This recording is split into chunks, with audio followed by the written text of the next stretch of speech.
From the St. Louis Public Radio newsroom, this is The Gateway. It's Tuesday, July 16th. I'm Abby Llorico. A good cup of coffee in the morning can be eye-opening. For one St. Louis organization, that's the mission, putting money from coffee sales towards sending local kids on international travel experiences. You get to go out and experience things in the world that you haven't seen before and experience different cultures and how different people's communities are from yours. And I think that's something that everyone should see. How the Show Me the World project is fueling dreams, one cup of joe at a time. That's coming up on The Gateway. Two former St. Louis aldermen who pleaded guilty to federal corruption charges in 2022 are out of prison. Online records from the Bureau of Prisons show that Louis Reed and John Collins Muhammad are now under the supervision of the St. Louis office that oversees defendants in halfway houses or on house arrest. The two men had been sentenced to nearly 4 years in prison. It was not immediately clear why they had been released early. BOP records show they will remain under supervision until next August. Reed, Collins Muhammad, and another former alderman, Jeffrey Boyd, admitted that they took thousands of dollars in bribes from a local businessman in exchange for passing legislation. Boyd was released from prison in February.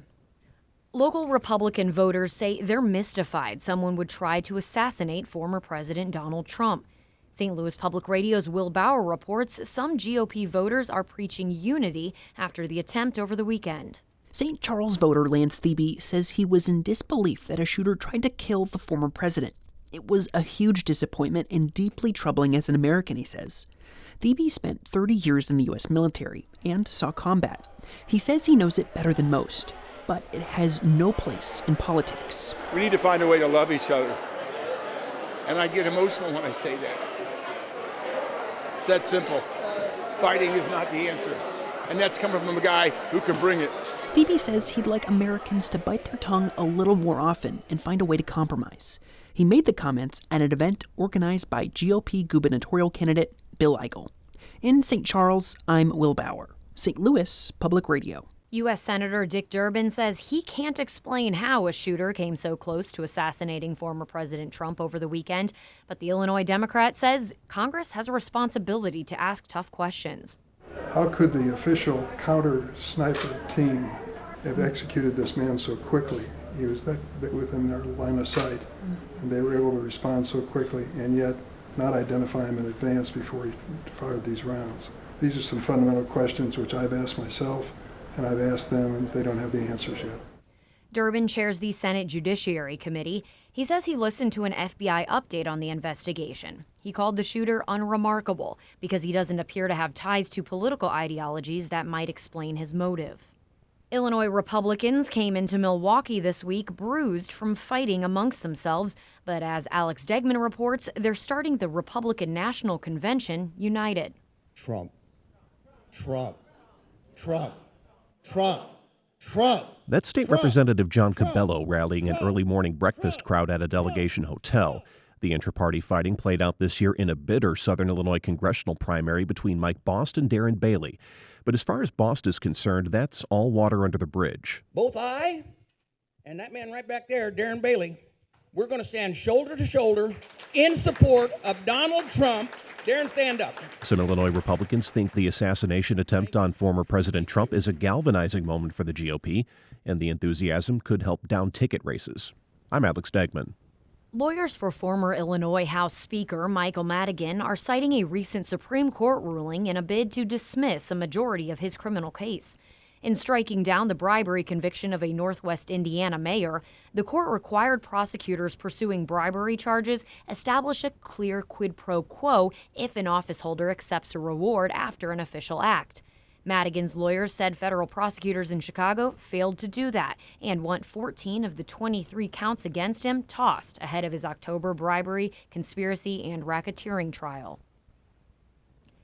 For the past 3 years, American Rescue Plan Act funding has trickled to school districts to help identify and support students without stable housing.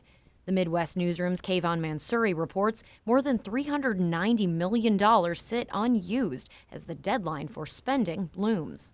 In March 2021, the federal government made $800 million available to state education departments across the country. Only about half has been spent. Any funds uncommitted to school districts by September 30th will go back to the U.S. Treasury, barring some extensions. Barbara Duffield is Executive Director of Schoolhouse Connection, a group that advocates for the equal education of students experiencing homelessness. She says it's unlikely the remaining money will be spent. Superintendents and school finance officers were not familiar with the issue of children and youth experiencing homelessness. Duffield says many school districts throughout the country aren't aware they're even eligible for the funding. For the Midwest Newsroom, I'm Kayvon Mansouri. A St. Louis-based organ transplant organization hopes to use drones to transplant blood samples. St. Louis Public Radio's Madison Holcomb reports on Mid-America Transplant's idea for a more cost-effective approach to medical transportation. Blood samples and other organ donation-related matter are currently transported by ground vehicle or aircraft, but these methods can often be time-consuming and costly. A trip to deliver blood samples by aircraft costs around $10,000. CEO of Mid-America Transplant Kevin Lee wanted to find a cheaper alternative. He says the same trip using a drone costs just $1,000. Lee says using drones will also prevent people who live in rural areas from having to travel for hours to give blood samples. They don't have the same access as those of us who live in St. Louis or Springfield. How do we support them? How do we ensure that they have equitable access to healthcare in a relevant and time-efficient manner? Lee says the company is still in the planning and discussion phase. I'm Madison Holcomb, St. Louis Public Radio.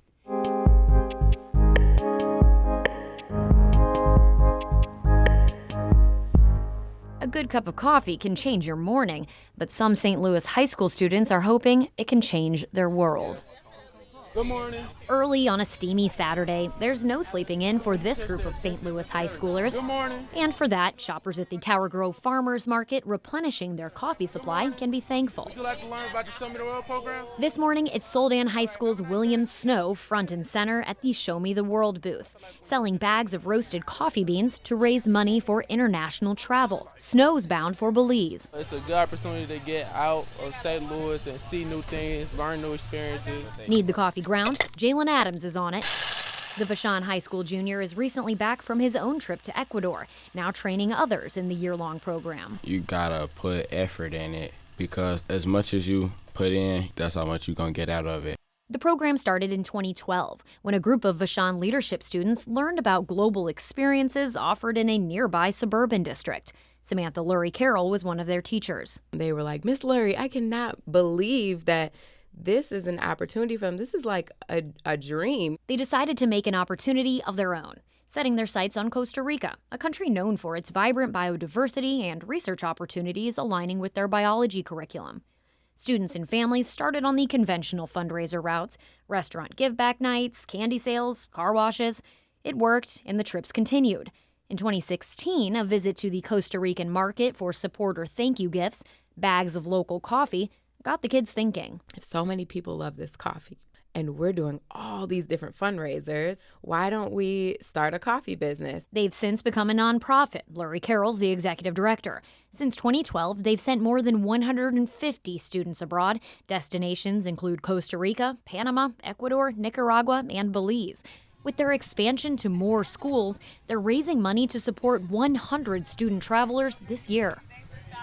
For Adams and fellow traveler Angel Brock, a junior at Soldan High School, challenge accepted. Okay, doing the farmers markets, I made 10 sales in under 30 minutes. Yeah, I did beat that. Oh. But no one was trying to be great until someone was greater.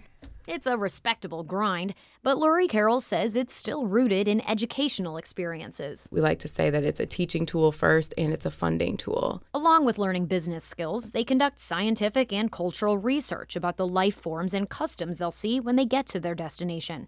And for most students, like Brock, it's the first peek at a world outside their own. You get to go out and experience things in the world that you haven't seen before and experience different cultures and how different people's communities are from yours. Septisha Riley was on that first trip to Costa Rica. She's now a teacher herself and a program leader for Show Me the World. When I came back from that trip, I felt like I could do anything, and I want other people to feel like that. I do always get emotional about it. Because, like, the growth that you see on the trip within yourself is very real. But then when you get to, like, seeing other people, like, it just makes you feel like the program is around for a reason. Lori Carroll says she sees students expanding horizons of entire communities. And it's really a goal of ours to help with the upward mobility of students so they can continue to have these experiences, so they can continue to make an impact. Would you like to learn about the Show Me the World program?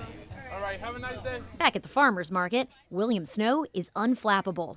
I guess this is helping me like come out of my shell a little bit, you know? I would never have thought that you don't think of yourself as a social person. You've been greeting everybody who comes by. Yeah. Honestly, it's just, I just push through it. Spending what could be a sleepy Saturday morning, instead chasing a dream. Of course, going to Belize is going to be worth it. My first time being on a plane, going out of the country, of course. Like, this is going to be an achievement. Like, I can brag on my whole life. All right, have a nice day. Jonathan All edited that piece.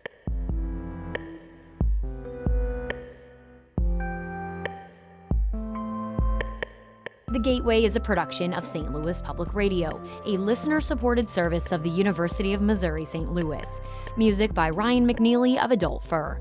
I'm Abby Llorico, and from the St. Louis Public Radio newsroom, this has been The Gateway.